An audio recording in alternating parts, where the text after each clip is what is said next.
Mythology oftentimes reflects the very core of a culture. It can be seen as a manifestation of human imagination. The mythology of many people around the globe has often been highlighted and artistically expressed, but oftentimes the inner workings of African imagination is seldom explored. With that being said, let's discuss some of the most profound mythological creatures in African history.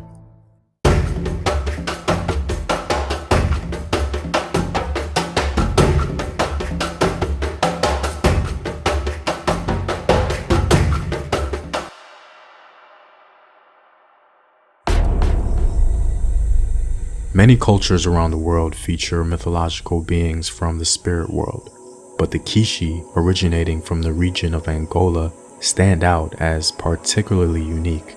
These entities are said to take the form of handsome men who are exceptionally skilled at charming and seducing women.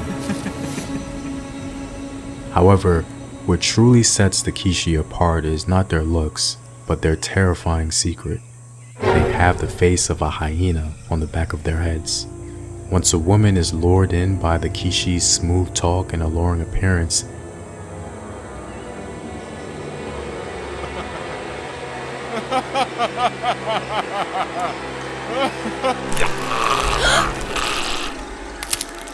the hyena face is revealed, devouring its unsuspecting prey.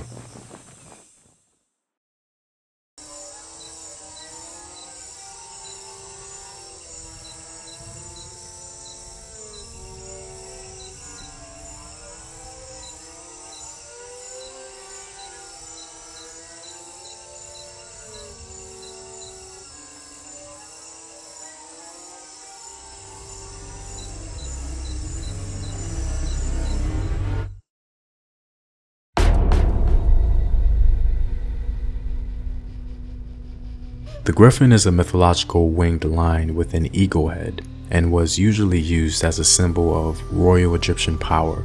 The griffin was also used in Egyptian religious funerary iconography. One of the earliest depictions of the griffin was in the 5th dynasty of Egypt around 2400 BC. But of course, the existence of the griffin dates back much earlier.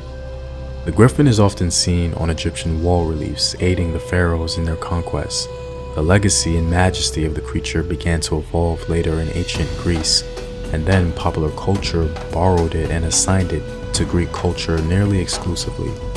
But the griffin is actually a mythological creature from ancient North Africa, later making its way into other cultures.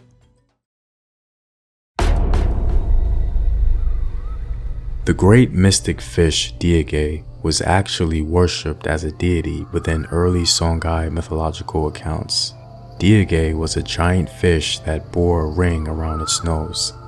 According to oral tradition, within the land of Songhai in West Africa, Diagay struck fear into many people as he demanded sacrifice and tribute, having all the Songhai under his tutelage. In one account, an early Songhai ruler named Kongorogosi didn't have any sons to inherit the throne, so he reluctantly agreed to consult the mystic creature. Diagay granted Kongorogosi his wish after many sacrifices. In oral tradition, the mystic fish is quoted as saying, "You have 2 sons, and the whole world will hear about them. Their names will never be forgotten, because they will be the most revered among the Songhai warriors." Later, a relative of the royal Songhai family named Ghana sought to claim power for himself. With the support of 2 men from the east, Ghana led a successful rebellion and conquered the region. With their newfound control, they were determined to eliminate any threats to their rule, especially one as formidable as a giant fish. Ghana confronted and slew Diagay, the fearsome mystical creature, earning widespread praise from the people for freeing them from its terror.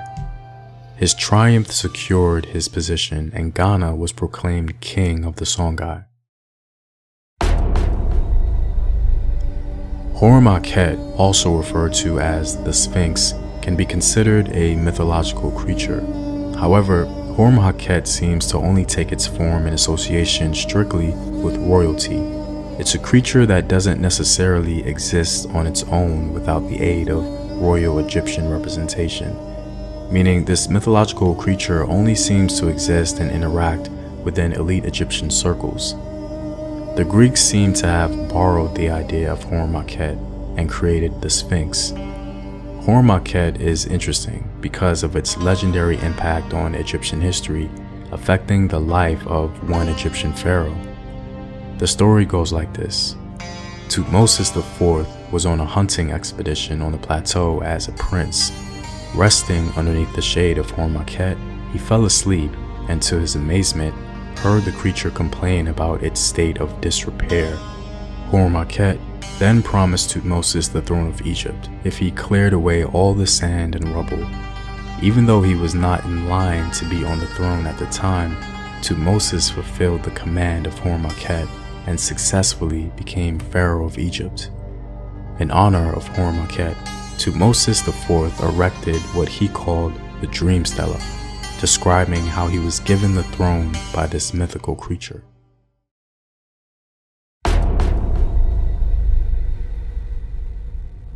Finally, let's discuss arguably the most powerful African mythological creature in African history, Bida. Now, who is this mythological creature? The story of Bida is one of my personal favorites. Bida seems to be the only mythological creature that is actually born of a human and is at the center of one of the most romantic stories in African history. Bida is a giant serpent who ruled over the first empire in West African history, the Wagadu Empire, also known as the Ghana Empire of the Soninka people. Now, Bida wasn't the king of the empire, but he was the one who sustained the empire, providing them with all the gold and resources needed to thrive. His story goes like this. Bida was the son of a human named Dinga Sise and a spirit woman. When Dinga was traveling to the land of Wagadu, he was very thirsty and tired and asked for a drink from a woman who was a spirit. She refused to give him water, and a great battle ensued. Dinga was victorious and proceeded to marry the 3 daughters of the spirit woman. One of the daughters gave him a son who we know as Bida. As soon as Bida was born, he immediately took refuge under the earth, becoming the sustainer of Wagadu. Being the powerhouse that he was worshipped as a deity and demanded a sacrifice of the most beautiful girl in the empire, and in turn he would rain down gold for Wagadu, making it wealthy. One year, the people prepared to sacrifice Sia to the great serpent Bida. However, Sia was engaged to Madi, and he refused to accept her fate. Despite his protest, Sia tried to convince him that this was her destiny. She pleaded with him to let her go, to allow her to become the offering to Bida in order to save the empire. But Madi, because of his great love for Sia, was willing to let Wagadu fall just to save her. Upon arrival to be sacrificed to Bida, Madi came right on time. One by one, he fought the 7 serpent heads of Bida. When the last head of Bida was left, the night sky became clear as day, and Bida's skin glowed in a bright silver hue.